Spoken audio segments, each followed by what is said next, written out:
তারা হয়তো এই হাদিস জানে না, আল্লাহ পাক ওদের কানের মধ্যে আমার এই হাদিসটা যেন পৌঁছে দেন, আমিন। নবী সাল্লাল্লাহু আলাইহি ওয়াসাল্লাম বলেছেন, আমি মেরাজের রাতে যখন গিয়েছি তখন এক শ্রেণীর মানুষকে দেখেছি, ওদেরকে শাস্তি দেয়া হচ্ছে। কি শাস্তি? জাহান্নামীদের রক্ত এবং পুঁজ ওদেরকে খেতে দেয়া হচ্ছে।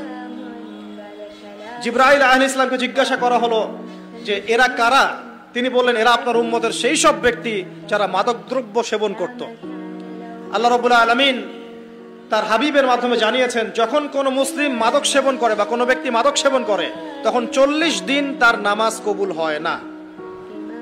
এরপর যদি সে তওবা করে তাহলে আল্লাহ পাক তার তওবা কবুল করবেন ইনশাআল্লাহ। যদি সে আবারও মাদক খায় তওবা করার পর, আবার 40 দিন তার নামাজ কবুল হবে না। যদি সে আবার তওবা করে আল্লাহ পাক আবার তাকে মাফ করে দিবেন। যদি সে আবারও মাদক খায় আবার 40 দিন তার নামাজ কবুল হবে না। তারপর যদি আবার তওবা করে আবার আল্লাহ তাকে মাফ করে দিবেন।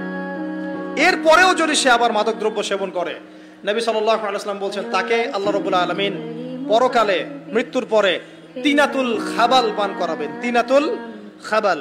জিজ্ঞাসা করা হলো, ইয়া রাসূলুল্লাহ, তিনাতুল খাবাল কি জিনিস? নবী সাল্লাল্লাহু আলাইহি ওয়াসাল্লাম উত্তর দিচ্ছেন, এটা হচ্ছে জাহান্নামীদের রক্ত, মাংস, এগুলো পুড়ে পচে যে রসটা বের হবে, এটা হচ্ছে তিনাতুল খাবাল।